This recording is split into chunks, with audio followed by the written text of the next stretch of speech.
Kalam Ramadan menyejukkan hati, meraih ridho ilahi. Assalamualaikum warahmatullahi wabarakatuh.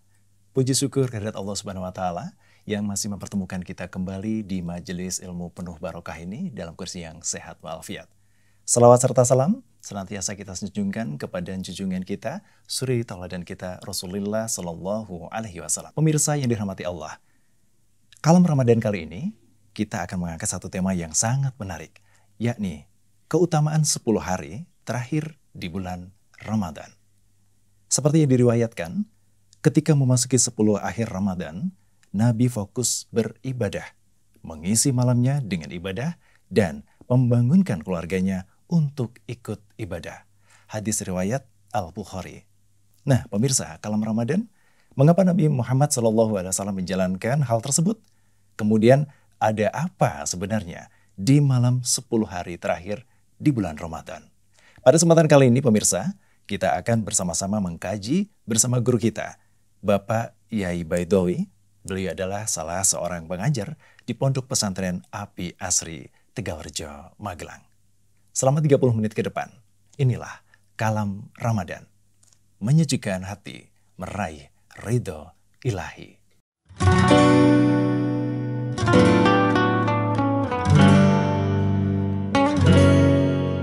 Assalamualaikum warahmatullahi wabarakatuh, Pak Yai. Waalaikumsalam warahmatullahi wabarakatuh. Apa kabar Pak Yai? Alhamdulillah sehat Mas Dimas. Baik, Masya Allah, luar biasa.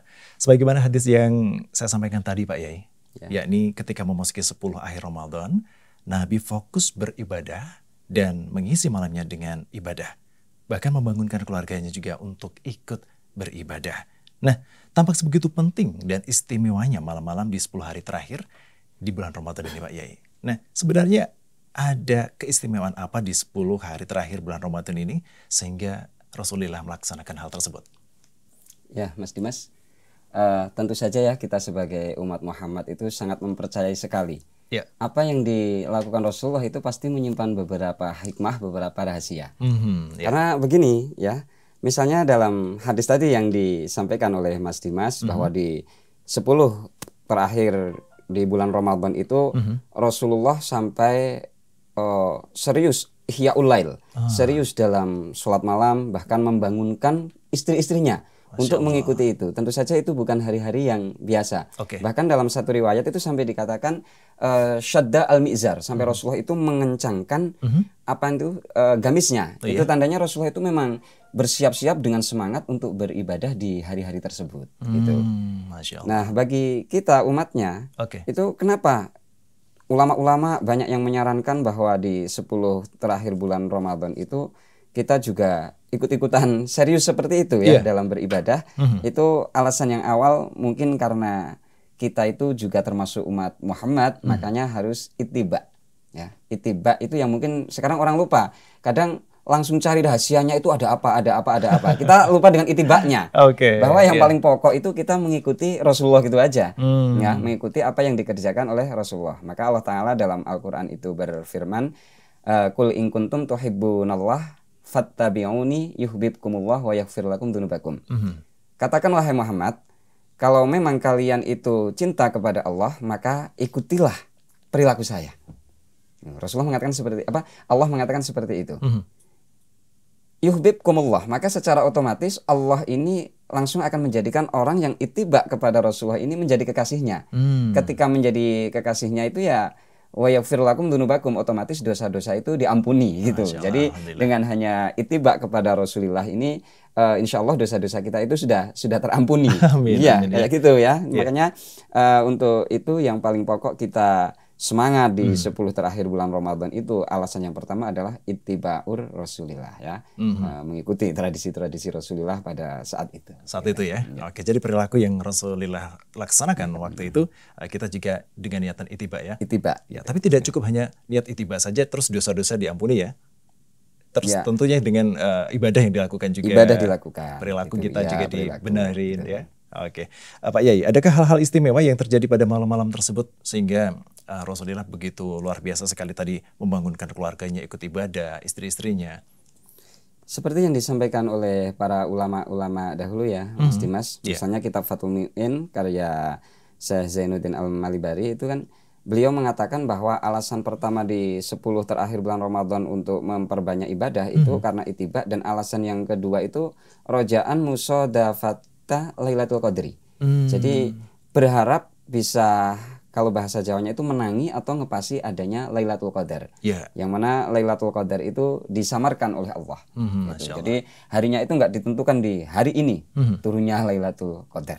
Mungkin itu yang menjadi acuan nanti di bulan Ramadan ini, jadi banyak orang itu mengejar bisa menemukan yang namanya Lailatul Qadar. Masya Allah ya. Gitu. Pak Yai, salah satu keistimewaan malam-malam 10 hari terakhir kan tadi disampaikan diturunkannya Lailatul Qadar yang lebih bagus daripada 1000 bulan ya, karena diturunkannya Al-Quran. Nah, bagaimana ini Pak Yai penjelasannya tentang turunnya Al-Quran? Kemudian yang sudah dimaklumi bersama dari masyarakat atau para pemirsa ini kan turunnya Al-Quran pada tanggal 17 Ramadan. Ini bukan di 10 hari terakhir. Gitu ya. Ya mungkin itu juga ada di ranah ikhtilaf, ada perbedaan pendapat dari beberapa ulama. Tapi mungkin yang masyhur aja kayak gini, seperti Imam Jalaluddin itu mengatakan dalam tafsirnya ya, ketika menafsiri Inna anzalnahu fi lailatul qadar, bahwa di situ dhamir hu-nya itu kembali kepada Al-Quran, bahwa saya Allah menurunkan Al-Quran di Lailatul Qadar. Kayak gitu. Padahal udah masyhur, kalau Lailatul Qadar itu kan 10 terakhir. Nuzulul Quran kok tanggal 17 Ramadan gitu ya. Mungkin itu kebingungan orang-orang sekarang kayak gitu ya. Dalam ayat tersebut ditafsiri oleh Imam Jalaluddin bahwa turunnya Al-Quran, diturunkannya Al-Quran di Lailatul Qadar itu ilas sama dunya. Jadi Al-Quran itu diturunkan ke langit dunia secara ijmal, jumlatan. Jadi keseluruhan Al-Quran diturunkan di situ. Di apa itu namanya, kemudian malaikat Jibril itu imla kepada para malaikat. Di situ malaikat itu menulis di suhuf-suhuf yang kemudian diletakkan di Baitul Izzah bahasanya itu. Nah itu tempat mana ya, ada di sana gitu aja. Seperti apa nggak usah digambarkan kayak gitu ya. Jadi itu di Baitul Izzah. Nah kemudian malaikat Jibril menurunkan Al-Quran itu atas perintah Allah tentunya, menurunkan Al-Quran tersebut kepada Rasulullah secara bertahap ya, secara bertahap, bahkan sampai selama 20 atau 23 tahun gitu ya. Al-Quran diturunkan lah. Awalul wahyi yang pertama itu adalah Iqra. Iqra bismi rabbikal ladzi khalaq. Nah, itu yang dimaksud turun di tanggal 17 bulan Ramadan. Begitu Pak. Ya, jadi turunnya Al-Quran dari ke langit dunia itu di malamnya Lailatul Qadar, sedangkan turunnya ke dunia ini, jadi Jibril menyampaikannya kepada Muhammad itu di tanggal 17 bulan Ramadan. Baik, terima kasih Pak Yai. Dan pemirsa, sangat menarik sekali apa yang kita bahas bersama Bapak Kiai, bahwasanya ada peristiwa yang begitu besar dan bersejarah di malam-malam 10 hari terakhir Ramadan. Nah, apa saja amalan yang sebaiknya kita lakukan di hari-hari itu agar kita semakin dekat kepada Allah Subhanahu wa taala dan diberikan rahmat dari Allah Subhanahu wa taala? Sebelum dijawab oleh Bapak Kiai Baidowi, kita akan jeda sejenak dan kita akan kembali untuk Anda sesaat lagi. Tetap di Kalam Ramadan, menyejukkan hati, meraih ridho ilahi.